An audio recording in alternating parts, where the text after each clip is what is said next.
All right, so I've just had this epiphany, if you will. I don't know if that's the right word, but and I appreciate, by the way, that isn't really something I can prove, right? It's kind of a theory, but anyway, let me just say it, and we'll see how it goes. You can let me know what you think. But I'm really starting to feel like there's no such thing as disgusting food, right? Because when you think about the foods that we say are disgusting, it's usually a reaction to something that you're just not that familiar with, right?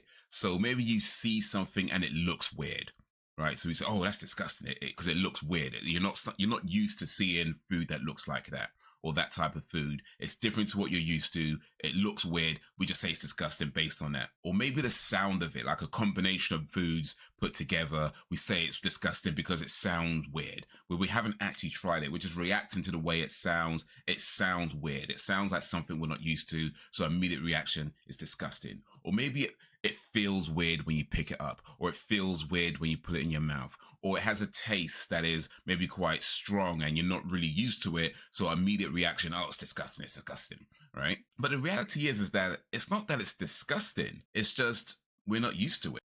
And because I think about foods where when I was a kid, there's stuff that I didn't like that I said was disgusting. But then later on in life, I'm like, trying these, and some of these have become my favorite things to eat.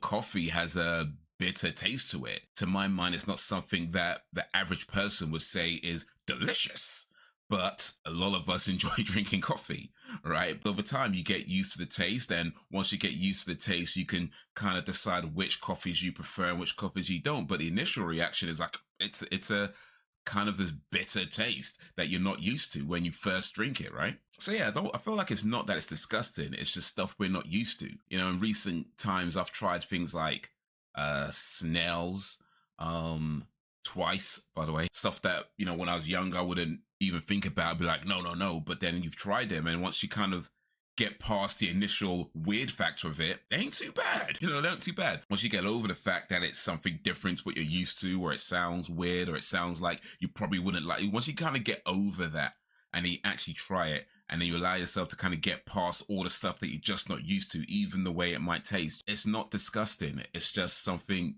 you wasn't used to. And then once you've gotten through that, you could enjoy it. Well, maybe not enjoy it, depending on what exactly it is, right? But you certainly get past the disgust factor of it, right? And of course, I'm not talking about food that is like rotten or gone off, or, just not cooked or prepared properly. That's a whole different thing.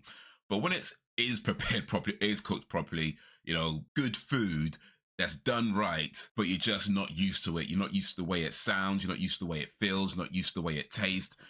That type of stuff that we have that initial reaction to. And because we have that initial reaction to, we tell ourselves it's disgusting. We're not really giving it a fair kind of assessment, because we've already convinced ourselves that it's disgusting when we haven't actually tried it. Or even when we are trying it, we're not really allowing ourselves to get past that factor. So yeah, once you get past that initial reaction, it's not disgusting. It's just something you're not used to.